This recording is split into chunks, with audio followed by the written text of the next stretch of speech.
Cyber Radio, la web radio 100% dédiée aux responsables de la sécurité des systèmes d'information et dirigeants d'entreprise, co-animée par Alain Marty et Billy Ducourant, en partenariat avec Nomios et Fortinet. Bonjour à toutes et bonjour à tous, bienvenue à bord de Cyber Radio. Vous êtes plus de 4800 responsables de la sécurité des systèmes d'information et dirigeants d'entreprise abonnés à nos podcasts. Nous vous remercions d'être toujours plus nombreux à nous écouter chaque semaine. Et bien sûr, vous pouvez réagir sur nos réseaux sociaux et notre compte Twitter Cyber Radio-du-bas TV. À mes côtés, pour co-animer cette émission, Bruno Chéry. Bonjour Bruno. Bonjour Billy. Vous êtes RSSI de Nomios et nous sommes d'ailleurs chez vous pour faire cette émission. Et à vos côtés, il y a Christophe Auberger. Bonjour Christophe. Bonjour Billy. Christophe, je rappelle que vous êtes Field CTO, Cyber Security, évangéliste de Fortinet. Aujourd'hui, nous accueillons Florent Gillin, RSSI d'IBAN First. Bonjour. Bonjour Billy. Merci d'être avec nous. Vous êtes né en 1975 dans le département de l'Eure, à Bernay, et vous aviez envie de travailler le bois, d'être ébéniste ou charpentier. À quel moment vous avez bifurqué ? Vous me direz à quel moment ça s'est mal passé. C'est une bonne question. Je crois que mes parents voulaient absolument que je fasse des études plus générales. Mais c'était pas votre truc. Pour ne pas fermer trop de portes. Et donc j'ai suivi cette voie-là. Mais c'est vrai que j'aurais sans doute préféré faire ce que vous avez dit, c'est-à-dire travailler le bois. C'est quelque chose que j'aime beaucoup, le travail manuel, etc., le bricolage. Et oui, ça m'aurait plu après. Ça me plaît toujours d'ailleurs. Bah oui, alors pour papa. C'est vrai que je m'y mette en fait. Mais bien sûr, pour le week-end, pour papa et maman, un bac B, économie. Et puis vous faites un BTS, action commerciale. Alors là, ça vous plaît pas du tout et vous partez. Je crois qu'on peut le dire. Vraiment pas. Alors, vous aviez une autre idée en tête. Je sais pas si elle a séduit vos parents également, celle-là. Il y a peu de chance. C'est d'être barman. Ouais. Alors, vous allez vous lancer dans un BEP à l'école de Paris des métiers de la table. Mais avant d'être barman, il faut faire quoi ? Un an en salle ? Du service en salle. Ouais. Et là, c'était pas votre truc non plus ? Non plus. C'est incroyable, hein ? J'avais du mal à savoir ce que je voulais faire en réalité. Donc, je crois que j'ai joué la montre. Oui, c'est pas mal ça de jouer la montre. Alors, finalement, vous allez quitter le service en salle au bout de 6 mois parce que vous dites c'est pas mon truc. Je ne serai jamais derrière un bar tel Tom Cruise dans Cocktail. C'était la triste réalité. Mais c'était la triste réalité. Et votre premier job, alors là, on va de rebondissement en rebondissement dans votre vie. On pourrait en faire un film. Votre premier job, vous faites du transport de fonds en civil et en voiture banalisée, en jean et basket, pour recueillir bien sûr de l'argent. Et vous mettez cet argent dans une mallette un peu magique à la James Bond, où il y a des fumigènes, des alarmes, etc. Et ça vous plaît ? Ah ça me plaît. J'avais le côté liberté en fait absolue d'organiser ma tournée, de pas avoir de patron sur le dos toute la journée. Voilà, je faisais ma tournée, j'allais voir des gens différents, des entreprises, des petits commerçants. C'était plutôt sympa. Oui, tout ça en Île-de-France. Donc j'ai aussi, je crois, appris à m'améliorer à la conduite aussi. Ouais. Les kilomètres que j'ai dû faire. Oui. Et puis il y a eu un problème parce que qui dit transporteur de fonds, même si vous étiez, dit convoitise, même si vous étiez en civil, il y a eu une agression et là la famille elle a dit on arrête. C'est ça. On arrête. Je crois que ça a sonné le stop complet à cette carrière fabuleuse. Oui, ma famille a eu un petit peu peur de ce métier et donc ils ont tout fait pour me trouver autre chose finalement et m'envoyer vers d'autres chemins. Alors, justement, le chemin, il vient de la famille, pas parce que vous avez été pistonné, loin de là, mais il y a quelqu'un de votre famille qui était chez Capgemini et qui dit « Pourquoi tu tenterais pas de passer l'examen ?» Et vous, qui détestez les examens et les études, vous le réussissez. Oui, curieusement, c'était un test avec beaucoup de logique. Il semblerait que je sois assez logique comme garçon. Et donc, je l'ai réussi haut la main. Et donc, j'ai commencé comme ça à être pris dans ce cursus, puisque Capgemini, en fait, avait déjà à l'époque du mal à recruter. Et donc, ils décidaient de former eux-mêmes des gens qui ne venaient pas du tout de l'informatique. C'est grâce à ça que j'ai commencé à être formé sur Windows NT. À l'époque, c'était la révolution, paraît-il. Et donc, voilà, ma carrière a commencé comme ça. Et ça a été le coup de foudre immédiat. C'est-à-dire que j'ai tout de suite su que c'est ça que je voulais faire ensuite. Donc barman, on oublie. Ah, tout de suite, immédiatement, on oublie. Moi, on n'achète pas un bar le mois prochain, tous les deux. Non, vous savez, rien n'est jamais impossible. D'accord.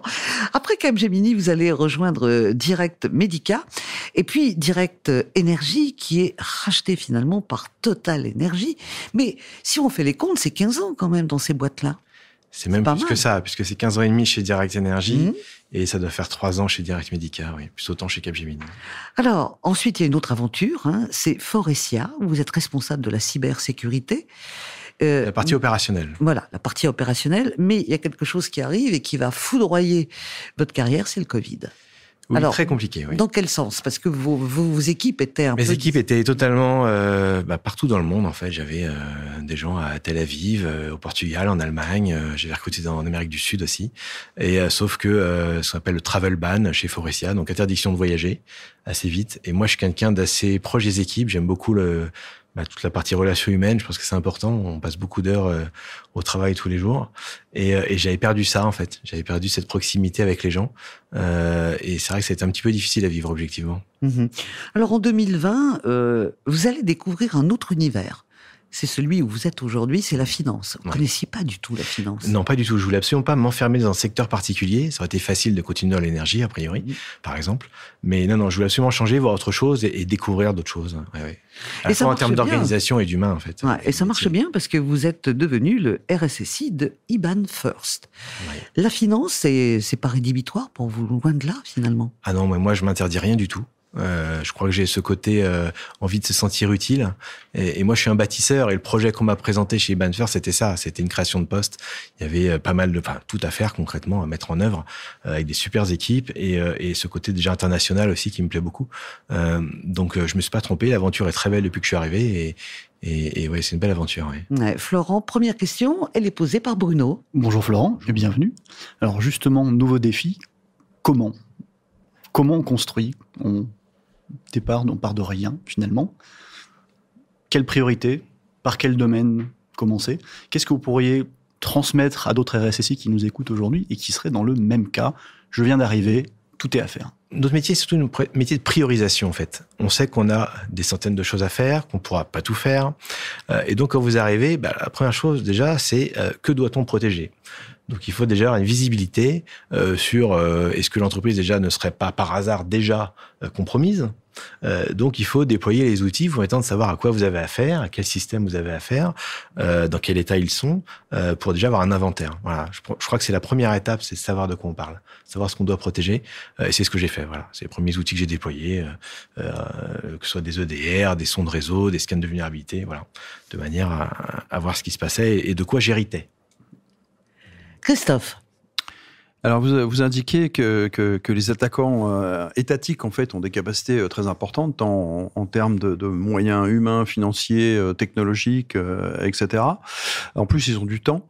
Donc, effectivement, dans ces conditions, est-ce que c'est pas un peu utopique de vouloir protéger ou au contraire, est-ce que vous avez confiance dans les approches de cybersécurité et dans la cyber-résilience que vous pouvez mettre en place? Je crois que j'ai surtout confiance en l'homme, en fait. Moi, je mets un gros focus sur la sensibilisation de mes utilisateurs. Et je crois que c'est important de leur expliquer tout ce qui est possible de faire quand on est un attaquant et comment s'en prémunir et que faire en cas d'identification de cette attaque. Ça, c'est quelque chose d'important pour moi parce que c'est pas le RSSI tout seul dans sa tour d'ivoire qui va empêcher tout, surtout face à des adversaires qui sont plutôt bons, plutôt outillés et qui ont du temps. Donc voilà, moi je pense que la partie humain est très importante. D'ailleurs, tous les mois, j'accueille les nouveaux arrivants chez IBAN First et je leur fais une petite sensibilisation justement sur les risques. Bien sûr, le phishing notamment, parce que c'est une porte ouverte sur les entreprises, mais voilà, c'est hyper important pour nous de travailler là-dessus. Bruno? Alors justement, l'email étant toujours le premier vecteur ou la première porte d'entrée par nos chers attaquants, au-delà du phishing et de l'entraînement au phishing, comment est-ce que vous arrivez à accrocher finalement les utilisateurs et leur faire comprendre où sont les risques et comment eux-mêmes peuvent peser sur la sécurité Je pense que dans toute pédagogie, c'est le fait de répéter régulièrement en fait des messages qui permet que les gens déjà le reçoivent, le comprennent et l'assimilent. Je crois que en dehors de ces fameux meetings mensuels où j'accueille tous les nouveaux, j'ai aussi une fois par an une grosse session, d'ailleurs je l'ai fait il y a 15 jours, avec tous les collaborateurs pendant 1h30 où là je vais vraiment dans tous les détails de tous les types d'attaques, que ce soit l'ingénierie sociale, enfin les brute force, tout ce que vous voulez, les clés USB oubliées dans les parkings. Et là j'essaie souvent en fait de ramener les gens aussi vers la protection de leur vie privée. Parce que quand on leur parle en disant, voilà, si tu veux pas perdre tes photos de mariage, tes photos de vacances, etc., t'as intérêt à faire ceci, cela. Et je pense que c'est beaucoup mieux reçu, en fait, par l'utilisateur. Parce que je me dis, oui, tu vas protéger IBAN First. Je suis pas sûr que ça les excite des masses parce qu'ils se disent, il y a le service informatique et cyber qui est là. Donc, quoi que je fasse, il y a pas de souci. Alors que chez moi, c'est peut-être plus dangereux. Et donc, s'ils mettent en place des bonnes pratiques chez eux, vraisemblablement, ils vont les conserver dans l'entreprise. Christophe. Alors, dans ce domaine de la sécurité, la veille sécurité, justement, c'est quelque chose qui est extrêmement important dans le cadre de la cyberdéfense. Comment vous êtes organisé? Est-ce que vous avez des gens qui sont dédiés à ça, ou est-ce que c'est plutôt une fonction qui est faite sur les temps, on va dire, un peu plus libres? Disons que j'étais jusqu'à il y a un mois tout seul, et j'ai recruté 2 personnes donc depuis un mois. Donc une personne qui va s'occuper vraiment de la partie tâches quotidiennes, ce qu'on appelle le run, puis une personne qui s'occupe du build, et puis j'ai en parallèle des services que j'ai pris chez certaines entreprises qui font de la veille pour moi aussi, qui me ciblent un petit peu les technologies qu'on utilise et qui me remontent un petit peu les vulnérabilités qui peuvent sortir ou les types d'attaques. Donc on peut pas tout faire tout seul, voilà.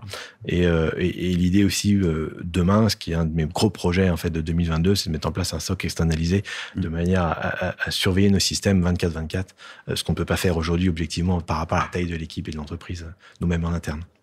Merci Bruno, merci Christophe. Est-ce que vous vous rendez compte, Bruno et Christophe, que nous recevons aujourd'hui avec Florent le plus grand fan de Jean-Louis Aubert du monde? On est d'accord? Il y a des chances. Il y a des chances. Hein. Ça vous a pris à quel âge? Ouh là là. Vous étiez jeune, mais eux... Très, très jeune, je pense. Mais oui. Ça a dû démarrer à l'âge de 14 ans, je pense, 12 ou 14 ans. Fan absolu de Jean-Louis Aubert. Ouais. Alors, on va décliner avec téléphone, en solo, mais également avec les insus. Exactement. Tout est bon avec Jean-Louis. Tout est bon. Alors, si on reprend téléphone, vous êtes plutôt Égiaphone, argent trop cher, ou un autre monde? Un autre monde. Waouh, d'accord. Et Aubert en solo, juste une illusion, ou tant à nouveau, ou voilà, c'est fini? Aïe, aïe, aïe. Aïe, aïe, aïe, là c'est dur. Hein. Là c'est dur parce que voilà, c'est fini, c'est la chanson qu'il chante en fin de concert. On sait que c'est la fin, on sait que c'est la dernière. Ça fait toujours mal au cœur, mais on l'adore quand même.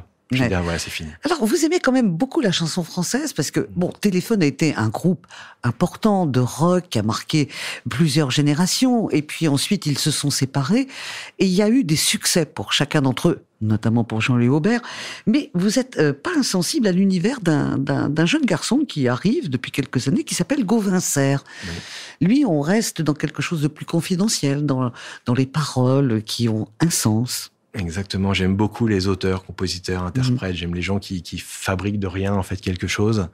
Et c'est quelqu'un que j'ai rencontré, que j'ai vu la première fois en tout cas en première partie de Renault, aux Zénith, où il vendait encore presque à la sauvette son CD. Donc j'ai une version collector, je pense, du CD de Gauvin Serre, avec des paroles un petit peu modifiées des versions qui sont sorties finalement dans le CD commercial, on va dire. Donc oui, c'est amusant. J'aime beaucoup ce garçon, très simple, très proche des gens. Voilà. Et quand j'ai passé beaucoup de temps en Creuse aussi, c'est un Creusois d'origine. Et mon ex-belle-famille habitait là-bas, et habite toujours là-bas d'ailleurs, et du coup j'y passais pas mal de temps à une époque. Ouais, c'est un garçon qui fera une route particulière, ce sera un chemin, ce sera pas une autoroute, mais ce sera un chemin, mais il a beaucoup de talent. Il me fait penser, quand il chante à quelqu'un, il a l'authenticité qu'avait Reggiani. Un peu, et c'est quand même étonnant à son âge. Alors, on va terminer avec la pâtisserie.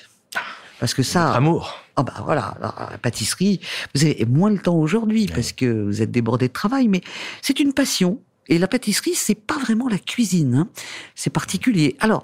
Je crois que c'est surtout que je suis gourmand en réalité. Hein. Alors oui, mais gourmand, ça veut pas dire qu'on est doué. Ça veut pas dire qu'on est doué. Alors, on va saliver un peu parce que vous savez très bien faire les croissants, les financiers à la pistache. Oui, mais on se bat pour venir prendre le petit déjeuner chez vous? C'est possible. Hein. C'est possible, il faut réserver, quoi. Oui, quand même, il faut avoir les ingrédients. Et en dehors de la pâtisserie, vous adorez cuisiner les faritas et notamment du poulet coco. Ça, c'est pour vos enfants. C'est pour mes enfants, principalement, ça, en fait. Ouais. Il faut toujours trouver des subterfuges pour leur faire manger un petit peu tout, un petit peu de tout. Et ça marche très très bien, en fait, le lait coco. Je ne sais pas pourquoi. Parce que c'est doux. Oui, ça accompagne aussi bien de la viande que des légumes et il y a un petit côté sucré et l'enfant dit finalement le légume finalement ça passe. Finalement ça passe bien. Ça passe très très bien. On termine avec une autre passion. Pareil, là aussi vous avez moins le temps aujourd'hui, mais vous adorez aller au cinéma et vous avez aucun complexe. Vous dites moi le cinéma d'auteur, c'est pas mon problème. Ah, exactement. Moi j'y vais pour justement vider la tête, ne penser à rien. Il faut surtout pas que je réfléchisse. Donc ce sont tous les films de comédie, d'action. Oui. Alors, c'est drôle parce que vous dites ça, des films qui ont un but de nous faire sortir de notre quotidien. On va s'amuser au cinéma et pourtant, quand on vous demande vos acteurs préférés, c'est pas les moindres. Hein. On a quand même Morgan Freeman et Anthony Hopkins qui ont joué dans des films qui n'étaient pas forcément que des grandes comédies. Donc ça veut dire que quelque part, entre les goûts que vous avez au cinéma et les acteurs que vous aimez, vous avez rassemblé de A à Z tout le monde. Oui, mais là, c'est le talent qui... Le talent est énorme chez ces deux-là. Mais écoutez, je vous remercie infiniment. Vous aimez aussi les studios Marvel ? Ah, j'adore. Vous adorez ? Ah, j'en rate pas un seul. Oui. C'est vous qui aimez ou c'est vos enfants qui vous ont fait découvrir ? Ah non, c'est moi qui aime en réalité. Oui. Mais en fait, ils viennent pas beaucoup voir ce genre de film avec moi en fait. C'est vrai ? C'est assez étonnant, c'est un petit peu désespérant d'ailleurs. Il manque un petit peu de classiques dans leur répertoire, dans leur culture cinématographique, mais j'ai bon espoir, je vais les travailler au corps. Merci beaucoup Florent, merci également à Bruno et Christophe. Fin de ce numéro de Cyber Radio, retrouvez toute notre actualité sur nos comptes Twitter et LinkedIn. On se donne rendez-vous mardi prochain à 14h précise pour une nouvelle émission. L'invité de la semaine de Cyber Radio, une production B2B Radio.tv en partenariat avec Nomios et Fortinet.